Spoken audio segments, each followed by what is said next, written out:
నువ్వు మాట్లాడు, నేనేమంటున్నాను, నేనేం అనట్లేదుగా. కూర్చోలేను.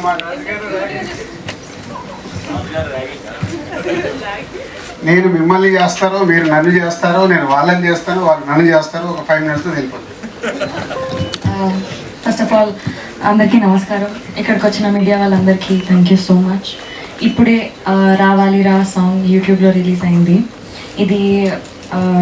ఈ సాంగ్ మాకు ఇచ్చింది మ్యూజిక్ డైరెక్టర్ కీరవాణి సార్, రాసింది చంద్రబోస్ గారు, పాడింది అమల, గోమతి, అదితి, ఫాతిమా, శ్రేయ అండ్ వైష్ణవి.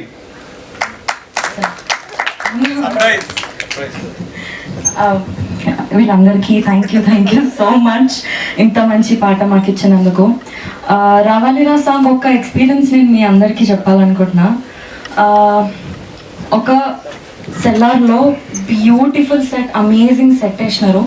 ఆ రోజు ఇదే మాంటేజెస్ మేము షూట్ చేస్తున్నాము. అప్పటికి ఇంకా పాట లిరిక్స్ ఏం రాలేవు, ట్యూన్ వచ్చింది. షూట్ చేసుకుంటూ వెనక బ్యాక్గ్రౌండ్లో సాంగ్ పెట్టినాం. నాకు పర్సనలీ స్కేరీ థింగ్స్ అంటే ఫుల్ ఇంట్రెస్ట్, ఫుల్ ఇష్టంతో చూస్తా. ఆ రోజు వెనక నుంచి సాంగ్ ప్లే అవుతుంటే నాకు మస్తు భయమైంది. ఒక డిఫరెంట్ ఎక్స్పీరియన్స్ నేను ఫేస్ చేసిన. It really moved my heart. Thank you so much. ఆ రోజే చెప్దాం అనుకున్నా సార్కి నేను, కిరాణి sir thank you so much ఇంత మంచి పాటలు మాకు ఇచ్చినందుకు. ఇంకా మా love me if you dare సింగని మీరు యాక్సెప్ట్ చేసినందుకు we are very grateful to have you with us. యూట్యూబ్లో సాంగ్ వచ్చింది, మీరందరూ సాంగ్ చూడండి, సాంగ్ వినండి, ఎట్లుందో మా అందరికీ చెప్పండి. మీ రెస్పాన్స్ మాకు చాలా చాలా ఇంపార్టెంట్. తొందరగానే ట్రైలర్తో మేము ముందుకు వస్తాం, మళ్ళీ అప్డేట్స్తో ముందుకు వస్తాం. ఫైనలీ April 25th రోజు మా సినిమాతోని మీ అందరి ముందుకు వస్తాము. మీ ఉన్న బిజీ స్కెడ్యూల్లో కొంచెం టైం తీసి మీ నియర్ బై ఉన్న థియేటర్స్కి వెళ్ళి love me if you dare cinema చూసి చెప్పండి. మీరు డెఫినెట్గా ఒక కొత్త ఎక్స్పీరియన్స్, డిఫరెంట్ ఎక్స్పీరియన్స్ని మీరు ఫీల్ అవుతారు. Thank you so much. Vaishnavi అన్ని బాగా మాట్లాడినా.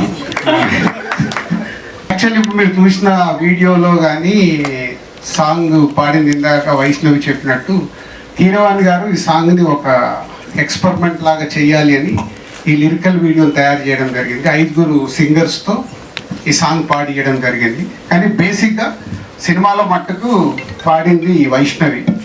వాయిస్ విని కీరవాణి గారు నాగార్తో, అరుణ్తో నేను వైష్ణవితో ఈ సాంగ్ పాడిస్తాను, ఒకసారి రాజు గారిని అడిగాను అంటే వైష్ణవి పాడతా అంటే ఇంకేం కావాలి, సో గో హెడ్ నాగా అంటే కీరవాణి గారు చాలా రోజులు 2-3 days 1 week మేబీ చాలా ప్రాక్టీస్ చేసి ఈ సాంగ్ పాడింది. ఇప్పుడు తెలియకుండానే లీక్ చేసింది. 404లో వెనకకెళ్ళి సౌండ్ వస్తుంటే మేము చేస్తే అని అక్కడే తను చేసింది.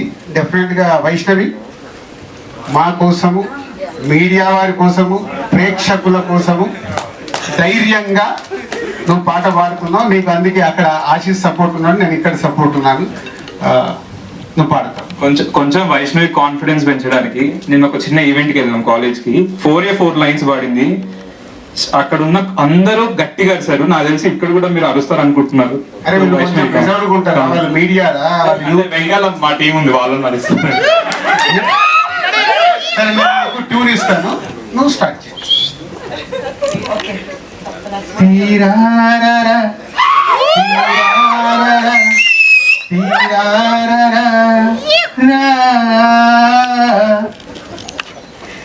రావాలిరా రావాలిరా నన్ను చేరగా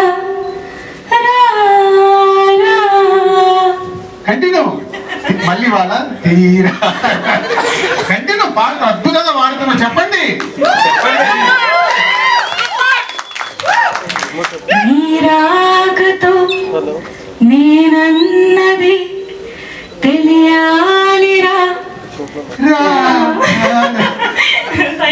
నన్ను సిగ్గని చేసేది. Thank you Vaishnavi. So full song pre release event నువ్వు పాడుతున్నావు, ప్రిపేర్ అవ్వు. 4 లైన్లు వాడి వదిలేస్తా అంటే ఆ రోజు కీరవాణి గారు కూడా ఉంటారు. కీరవాణి గారు మొత్తం వెనకాల సెటప్ తో రెడీగా ఉంటారు. ఆ రోజు తప్పించుకోలేవు, ఎలాగో సినిమాలో వాడావు కాబట్టి ఫుల్ సాంగ్ నువ్వు రెడీ అవ్వాలి. ఒకరోజు కావాల్సి నీకు ఎక్స్ట్రా కాల్ షీట్ చెప్పేస్తాను వాళ్ళు రిహార్సల్స్. Thank you. అంటే ఇన్ని రోజులు అయినా కానీ నాకు మళ్ళీ మైక్ పట్టుకుంటే అదే యాంగ్జైటీ, అదే భయం వస్తుంది సార్. భయం ఎందుకు? భయపడద్దు, ఏమవుతుంది? వాళ్ళు మనకు నచ్చలేదు అనుకో ఇట్లా అంటారు, నచ్చింది అనుకో సపోర్ట్లు కొడతారు. రెండే ఇక్కడ జరిగేది, మనం భయపడద్దు. అలా భయపడదు. నేను ఇప్పుడు అక్కడ ఫ్యామిలీ స్టార్ కు వాడుతున్నారు ఇప్పటి వరకు ప్రమోషన్లు, అక్కడ నుంచి షిఫ్ట్ అంటే డ్రెస్ మార్చుకొని వచ్చేసారు. యాంకర్స్ మారుతారు కూడా, అలా మారాయి ఈరోజు. Okay, thank you.